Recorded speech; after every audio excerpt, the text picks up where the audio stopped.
Hallelujah. परमेश्वर का धन्यवाद करते हैं, एक बार फिर से अच्छा समय प्रभु ने हमें दिया। परमेश्वर सच में बहुत ही दयालु और सामर्थी परमेश्वर है।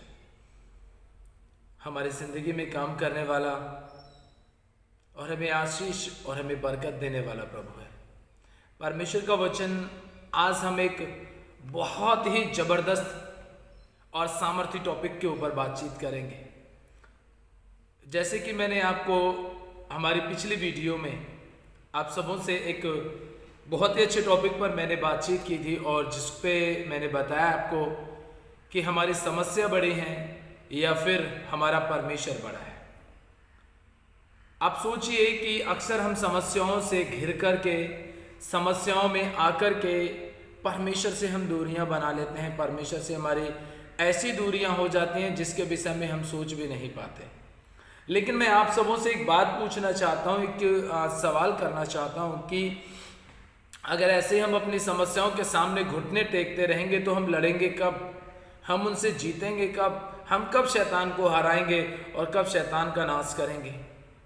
प्रियो, आज के वचन के द्वारा मैं आप सबों से ये बताना चाहता हूँ कि समस्या हमारी ज़िंदगी में चाहे कितनी भी बड़ी क्यों ना हो, लेकिन ये विश्वास ज़रूर करना कि उन समस्याओं से बड़ा मेरा परमेश्वर है। उन समस्याओं से बड़ा मेरा परमेश्वर है और उन समस्याओं से मुझे बाहर निकालने वाला मेरा परमेश्वर, मेरी ताकत, मेरा बल मेरे साथ है। हालेलुया। इसलिए आज का जो वचन है वो भी बहुत ही महत्वपूर्ण है। आज का जो वचन का हमारा टॉपिक है, जो हमारा सब्जेक्ट, जो विषय है, वो ये है कि नकारात्मक सोच से बाहर निकले। मतलब जो नकारात्मक विचार, मतलब जो नेगेटिव विचार हमारे मन में आते हैं कि यार पता नहीं होगा कि नहीं होगा, परमेश्वर करेगा कि नहीं करेगा। नकारात्मक सोच से बाहर निकलिए। क्यों? क्योंकि असंभव काम को करने वाला, संभव करने वाला, असंभव काम को संभव करने वाला मेरा परमेश्वर मेरे साथ है। हालेलुया। टॉपिक है नकारात्मक सोच से बाहर निकलिए, असंभव को संभव करने वाला मेरा परमेश्वर मेरे साथ है। कितना जबरदस्त आज का मैसेज है और मैं आपको बताना चाहता हूं, बहुत शॉर्ट वीडियो में आपको आज देना चाहूंगा और बताना चाहूंगा कि आज परमेश्वर का वचन हमें इस बात को बताता है कि हम असंभव काम को भी कैसे संभव कर सकते हैं। ये हमें परमेश्वर कैसे सिखाता है। आज के वचन में हम इसी टॉपिक पर बातचीत करेंगे और जानेंगे। इससे पहले कि हम वचन में जाएं, प्रार्थना में जाएं, मैं आप सबों का हमारे जयवंत मिनिस्ट्री बाजपुर के यूट्यूब चैनल पर मैं आप सबों का हार्दिक स्वागत करता हूं और वेलकम करता हूं आप सभी का कि आप ऐसे ही हमें हमेशा अपना प्रोत्साहन, ऐसे ही हमें अपना सहयोग देते रहें और हम प्रभु के काम में लगातार बढ़ते रहें।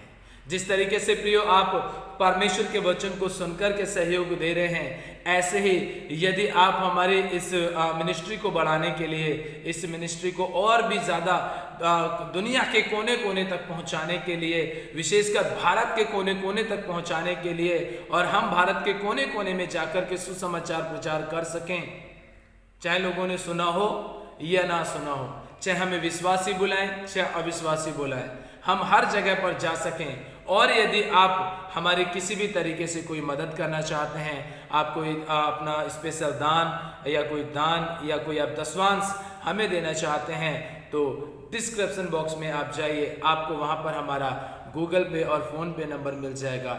आप उस पर हमें अपना सहयोग, अपना दान, अपना दशवांश हमें गूगल पे के माध्यम से भेज सकते हैं, जिससे कि हमारे जो चर्च के अंदर और भी बहुत सारी चीज़ों की ज़रूरत है, विशेषकर आप तक परमेश्वर का वचन पहुंचाने के लिए हमें जिन वस्तुओं की ज़रूरत है उनको हम पाकर के परमेश्वर का धन्यवाद कर सकें, आपका धन्यवाद कर सकें और आपके सहयोग से कई हजार लोगों को परमेश्वर का सुसमाचार सुना सकें। हालेलुया। आइए हम सब लोग छोटी सी प्रार्थना में जाएंगे। सर्वशक्तिमान, दयालु और सामर्थ्य अनुग्रहकारी जीवित पिता परमेश्वर, राजाओं के राजा और प्रभु के प्रभु, यीशु मसीह के नाम से हम आपके पास आते, नज़दीक में आते प्रभु, धन्यवाद करते हैं सारी आशीषों के लिए, सारी बरकतों के लिए, सारे प्रेम, अनुग्रह, शांति और आपकी दया के लिए मेरे प्रभु जी। हे पिता परमेश्वर, आज जितने लोग भी खुदावंद यीशु राजा यहाँ पर प्रभु जी तेरी महिमा के लिए इकट्ठे हुए हैं। हम सबों का जीवन तेरे हाथों में समर्पित करते हैं प्रभु। तेरा पवित्र आत्मा हमें चलाए, तेरा पवित्र आत्मा हमें आशीष दे, हमें बरकत दे और बहुतायत के द्वारा प्रभु हमारी जिंदगी में काम करे मेरे पिता परमेश्वर। आज के सुंदर वक्त में प्रभु आप हम सबों के संग और साथ होना और आज के वचन के द्वारा हम सबों से बातचीत करना। मसीह यीशु के नाम में इस प्रार्थना विनती को मांगते हैं, आमीन। हालेलुया। प्रिय, सबसे पहले मैं आप सबों को बताना चाहता हूं और सूचना देना चाहता हूं कि आज हम लोग उन सबों के लिए प्रार्थना करने वाले थे जिनका नाम हमने अपनी डायरी में लिखा था, या जितने लोग हमें प्रार्थना निवेदन अपने भेज रहे हैं, हम उन सबों के लिए आज प्रार्थना करने वाले थे। लेकिन किसी कारणवश आज हम बीमारों के लिए चंगाई प्रार्थना सभा नहीं कर पाएंगे। लेकिन हाँ, आप विश्वास कीजिए, हम अपने कल की वीडियो में, कल शनिवार के दिन हम अपने उस वीडियो को अपलोड ज़रूर करेंगे और बीमारों के लिए जो प्रार्थना हमने करनी है वो हम प्रार्थना ज़रूर करेंगे। क्यों? क्योंकि आज किसी कारणवश हम लोग फास्टिंग नहीं कर पाए हैं। क्यों? क्योंकि आज हमारी 2 जगह पर काफ़ी बड़ी बड़ी मीटिंग है जिसमें हर एक चीज़ का अरेंजमेंट किया गया है और जिसमें ख़ास तौर से हम लोगों को इस विषय में बताया गया है कि आपको प्रार्थना में शामिल होना बहुत ज़रूरी है। यदि हम आपके साथ समय नहीं बिता पा रहे हैं तो इसीलिए हमने आज फास्टिंग नहीं किया। लेकिन हाँ, हम कल जो वीडियो अपलोड करेंगे उसमें हम फास्टिंग के साथ आपके लिए प्रार्थना करेंगे और आपके लिए परमेश्वर की आशीषों को, चंगाई और छुटकारे को और समस्याओं से समाधान के लिए हम आपके लिए प्रार्थना ज़रूर करेंगे। इसलिए आज के वचन में जाएंगे और आज का वचन है कि परमेश्वर असंभव को भी संभव करने वाला परमेश्वर हमारा बहुत बड़ा है। मैं आपको एक बात बताना चाहता हूं कि परमेश्वर कैसे असंभव करता है और कैसे असंभव काम को संभव करता है।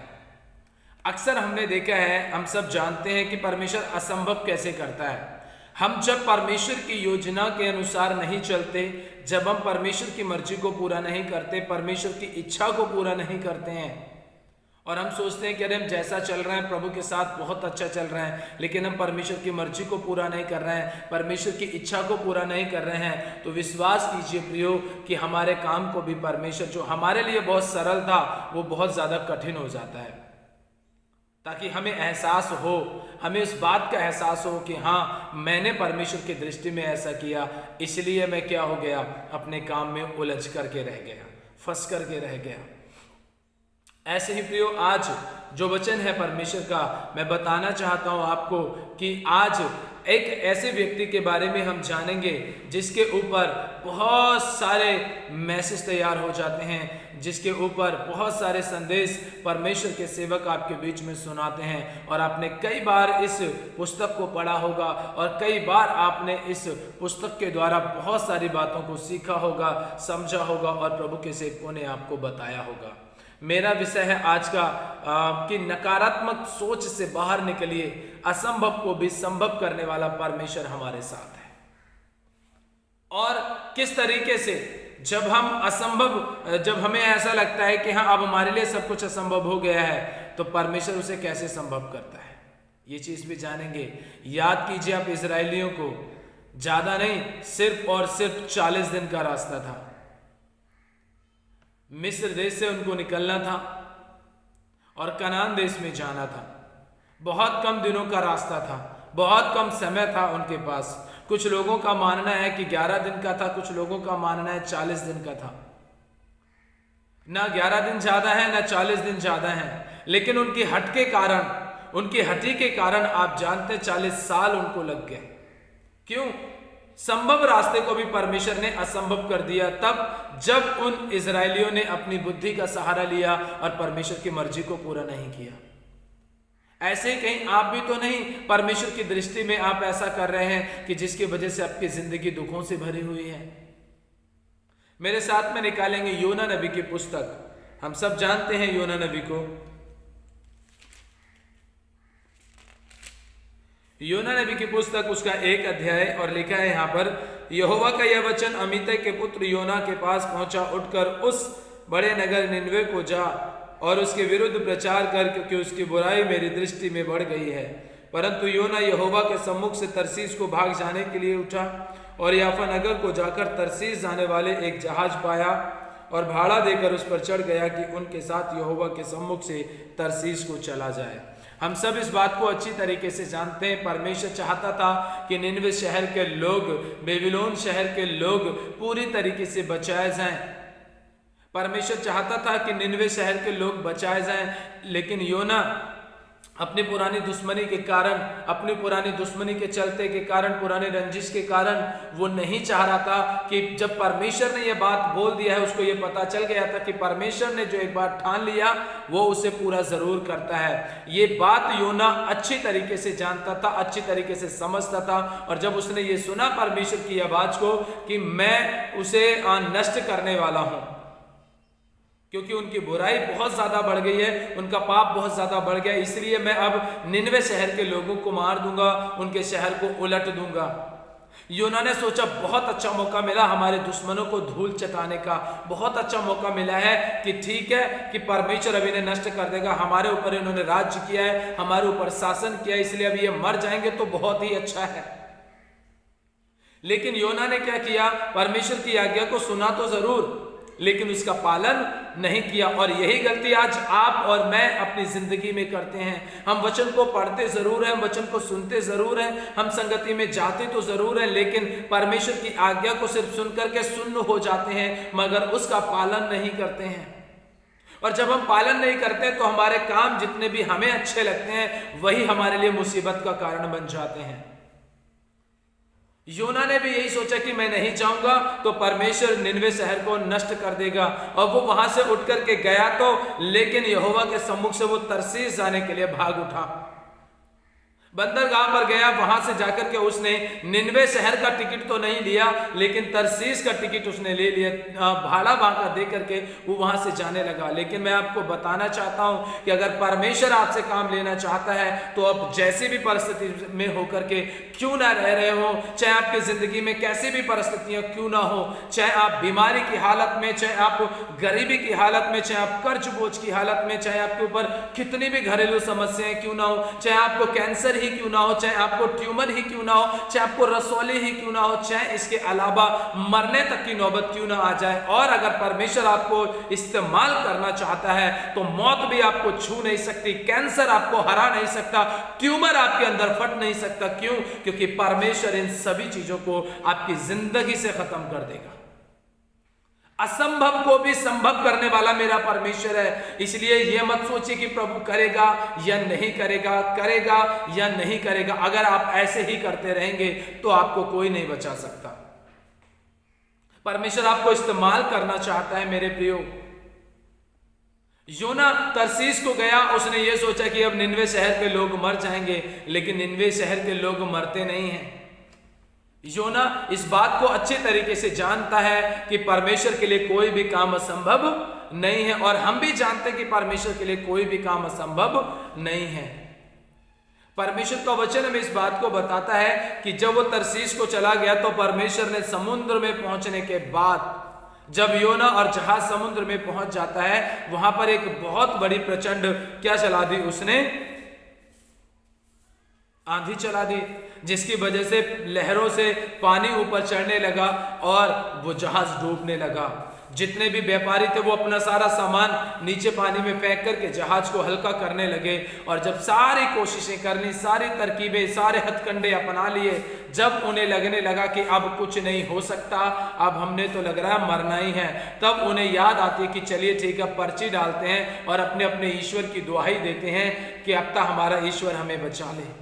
आज हमारी भी यही हालत हो जाती है। अगर हम बीमारी की हालत में, हम परेशानियों की हालत में हैं, हम डॉक्टरों के पास चले जाएंगे, इधर उधर मुल्ला भक्तों के पास में चले जाएंगे, तंत्र मंत्र विद्या करने वालों के पास चले जाएंगे, जादू टोना करने वालों के पास चले जाएंगे, ये सोच करके कि कोई ना कोई तो हमें राहत दे दे। और जब कोई राहत नहीं देता है तब लंबे लंबे आंसू टपकाते हुए परमेश्वर के पास आएंगे कि प्रभु अब तू ही सब कुछ कर सकता है।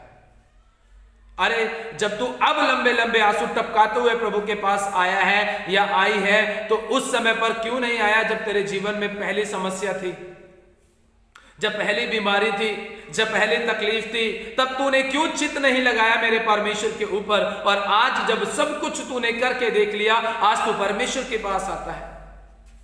प्रियो, जब इन्हें लगा कि अब हम मरने वाले हैं, इन्होंने चिट्ठी डाली और चिट्ठी योना के नाम पे निकली। योना से पूछा गया कि तू कौन है, कहाँ से आया? उसने कहा, मैं परमेश्वर, इज़राइल के परमेश्वर यहोवा का सेवक हूँ। मैं उसकी आज्ञा थी, उसने मुझे आज्ञा दी थी, मैं उसका सेवक हूँ। उसने मुझे ये आज्ञा दी थी कि निनवे शहर में जाके प्रचार कर, लेकिन मैं नहीं चाहता था कि निनवे के लोग बचाए जाएं, और इसलिए मैं तुम्हारे साथ तरसीस को भागने के लिए उठ करके आ गया। आज ऐसे ही हम भी यही करते हैं। हम इंसानों को अपना दुश्मन समझ करके इंसानों के साथ में बुरा व्यवहार करते हैं, उनके साथ गाली गलौज मारपीट करते हैं। हम इंसानों के साथ में नफरत पैदा करके रखते हैं। हम इंसानों के साथ, अपने पड़ोसी के साथ बैरभाव बना करके रखते हैं, और शैतान को तो अपना दोस्त बना लेते हैं, इंसान को अपना दुश्मन बना लेते हैं। जबकि हमें दुश्मन शैतान को बनाना चाहिए, इंसान को अपना दोस्त बना लेना चाहिए। यीशु मसीह ने, शैतान ने कहा कि मैं तुम्हें आज से शैतान नहीं, अपना दोस्त कहूंगा। उसने आपसे और मुझसे यह बात कही है कि मैं तुम्हें अपना मित्र कहूंगा, अपना सेवक नहीं कहूंगा। हमें जो प्रभु ने काम दिया वो तो हम करते नहीं हैं, इधर उधर की फालतू की बातों में मन लगाए रहते हैं। और जब सर के ऊपर असंभव जैसी मौत आ जाए, बीमारी आ जाए, कैंसर आ जाए, ट्यूमर आ जाए, और तमाम प्रकार के टीवी के रोग हो जाए, तमाम प्रकार के मरने तक के हालात पैदा हो जाते हैं, भुखमरी आ जाए, गरीबी आ जाए, कंगाली आ जाए, कर्ज बोझ आ जाए, तब उसके बाद में हमें हमारा परमेश्वर याद आता है। अरे मेरे भाई, मेरी बहन, काश अगर तुमने पहले ही चित लगा लिया होता तो ये असंभव कार्य आपके जीवन में नहीं होता, क्योंकि परमेश्वर कभी भी आपको दुख देकर के खुश नहीं होता है। परमेश्वर को बहुत बुरा लगता है जब कोई इंसान किसी मुसीबत में पड़ता है। आप जैसे भी हालत में हैं, यदि आप प्रभु के नजदीक में आना चाहते हैं, प्रभु के पास आना चाहते हैं, तो अपने दिल से और अपने मन से प्रभु के पास आइए, क्योंकि परमेश्वर के लिए कोई भी काम असंभव नहीं है। जब उन लोगों ने, व्यापारियों ने पूछा कि तूने ऐसा क्यों किया है, तब उसने सारी बात बता दी। तब उन्होंने कहा कि अरे इज़राइल का परमेश्वर तो महान परमेश्वर है। वो जानते थे कि इज़राइल का परमेश्वर वो परमेश्वर है जिसने मूसा के द्वारा लाल समुद्र को दो भाग कर दिया था। वो जानते थे इज़राइल का परमेश्वर वो परमेश्वर है जिसने यहोशू के टाइम पर सूरज को रोक दिया था। अरे इज़राइल का परमेश्वर तो वो परमेश्वर है जिसने नूह और उसके परिवार के लोगों को बचा लिया था, बाकी के सब पानी में नष्ट हो गए थे। वो जानते थे कि इज़राइल का परमेश्वर ही महान और सबसे बड़ा परमेश्वर है। उसके बावजूद भी तूने ऐसा गलत काम किया है, इसलिए अब बता हम तेरे क्या करें। उसने कहा कि एक काम करो, मुझे तुम हाथ पैर बांध करके मुझे इस पानी में फेंक दो। उन्होंने कहा नहीं, हम ऐसा नहीं करेंगे, हम किसी को मार नहीं सकते। सोचिए, अन्य जाति लोग इस बात को कह रहे हैं हम किसी को मार नहीं सकते, और आज हमारे मसीह समाज के लोग जान से मारने के लिए तैयार हो जाते हैं अपने मसीह भाई को, ये अन्य जाति के भाई को। ये जानते हैं कि अगर हमने इसको मारा तो इज़राइल का परमेश्वर हमें नहीं छोड़ेगा। और आज हमारे अंदर तो कोई डर नहीं, कोई भय नहीं, कोई घबराहट नहीं, कुछ भी नहीं करते। हम आज ये सोचते रहते हैं कि अरे इज़राइल का परमेश्वर है तो कोई बात नहीं, प्रभु माफ करने वाला है। जिसे गाली देनी है गाली दो, जिसे मारना है उसे मार दो, जिसे जो कुछ करना है कर लो, क्योंकि प्रभु क्षमा करने वाला है। अरे सोचिए जरा कि लास्ट टाइम पर होगा क्या, जब परमेश्वर आपके सामने खड़ा होगा तो, और जब आपके घुटने टिके होंगे तो। उन्होंने योजना बना करके कहा कि तेरा पाप हमारे ऊपर ना लगे। उन्होंने उसे उठा करके पानी में डाल दिया, लेकिन परमेश्वर ने क्या किया था, एक बहुत बड़ा मत्स्य ठहराया और वो योना को निगल करके ले गया। और योना को 3 दिन के बाद, जो 3 दिन का रास्ता था निनवे शहर तक पहुंचने का, 3 दिन में जाकर के उसको निनवे की शहरपनाह में उलट दिया, उसको उल्टी कर दिया, और वो वहां पहुंच गया। वहां जाके प्रचार किया, सारे लोग बच गए। आप जैसे भी हैं, जैसी हालत में भी हैं, परमेश्वर आपको इस्तेमाल करेगा, परमेश्वर आपकी जिंदगी में काम करेगा। परमेश्वर आपको एक चट्टान के समान काम करेगा, और हजारों नहीं लाखों आत्माएं परमेश्वर आपके जरिए बचाएगा। मेरे भाई, मेरी बहन, प्रभु का वचन कहता है कि जरा बिल्कुल भी गलत बातें मत सोचिए, नेगेटिव मत सोचिए कि पता नहीं प्रभु करेगा कि नहीं करेगा। लेकिन अगर आपने विश्वास किया है परमेश्वर पे, तो परमेश्वर आपके लिए सब कुछ करेगा। हालेलुया। इसलिए नेगेटिव विचारों से बाहर आइए, गलत सोच से बाहर आइए। असंभव को संभव करने वाला मेरा परमेश्वर यहोवा मेरे साथ है। कहते हैं ना, यीशु मेरे नाल नाल रहंदा है, वो इसीलिए कहता है कि मैं हमेशा तुम्हारे साथ हूं, आदि भी मैं, अंत भी मैं। जब तुम पैदा हुए थे तो भी मैं तुम्हारे साथ था, और जिस दिन तुम इस दुनिया को छोड़ के जाओगे उस दिन भी मैं तुम्हारे पास रहूंगा। इसलिए गलत सोच से बाहर निकलिए और परमेश्वर के ऊपर भरोसा करके अपना जीवन उसके हाथों में समर्पित कीजिए। परमेश्वर आज के वचन के द्वारा आप सबों को आशीष और बरकत दे। आइए छोटी सी प्रार्थना करेंगे। सर्वशक्तिमान, दयालु और सामर्थ्य अनुग्रहकारी जीवित पिता परमेश्वर जी, राजाओं के राजा, प्रभु के प्रभु, मैं यीशु मसीह के नाम से प्रार्थना करता हूँ प्रभु, मेरे इन सभी भाई बहनों के लिए प्रभु जिन्होंने आज का वचन सुना है प्रभु, वचन इनकी जिंदगी में अद्भुत रीति से काम करे प्रभु, और ये तेरी महिमा करते हुए आगे बढ़ सके मेरे पिता परमेश्वर जी। हे प्रभु, इनके जीवन में कोई दुख, कोई बीमारी, कोई परेशानी ना आने पाए प्रभु जी, बल्कि सारे संकट, सारे कलेश हमेशा हमेशा के लिए दूर हो जाएं और तेरा आत्मा इनकी जिंदगी में अद्भुत रीति से काम करने पाए प्रभु।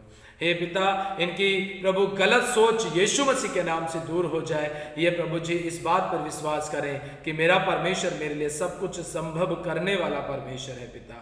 हे प्रभु, आप इन्हें आशीष और बरकत दें प्रभु। जिस किसी के भी मन में दया है प्रभु तेरे राज्य को बढ़ाने के लिए, वो अपने सहयोग को प्रभु जी हमारे पास तक भेजे, ताकि हम उसके द्वारा पिता और भी गंभीरता के साथ तेरी महिमा कर सके और प्रभु और भी अन्य सुविधाओं के साथ तेरे वचन को लगातार पहुंचा सके पिता परमेश्वर जी। खुदावन, लोगों के मनों में प्रभु जी जो पिता परमेश्वर प्रभु दान देना चाहते हैं या प्रभु अपना दसवांश देना चाहते हैं, आप इन्हें भी आशीष और बरकत देना और इसका 100 गुना इन्हें प्रतिफल देना प्रभु जी। सब कुछ तेरे हाथों में सौंपते हैं, यीशु मसीह के नाम से प्रार्थना मांगते हैं, आमीन आमीन हालेलुया। परमेश्वर सच में बहुत भला है।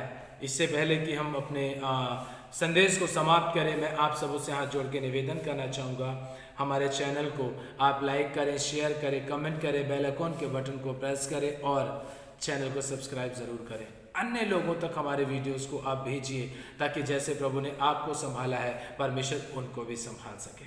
इसलिए हम कल फिर से मिलेंगे और कल हम आपके लिए विशेष प्रार्थना करने वाले हैं। कल 29 तारीख है, ध्यान रखिएगा आप, 29 तारीख और 10वां महीना 29 अक्टूबर 2022। कल हम आपके लिए फास्टिंग के साथ प्रेयर करेंगे, आप तैयार रहें। कल 2 बजे आपके पास वीडियो मिलेगी। आप अपना जल और अपना पानी और तेल साथ में लेकर के बैठें। हम आपके लिए विशेष प्रार्थना करने वाले, और विश्वास करना प्रभु आपको चंगा करेगा। तब तक के लिए आप अपना और अपने परिवार का ध्यान रखिए। प्रभु में खुश, मगन और आनंदित रहिए। सभी को जय मसीह की।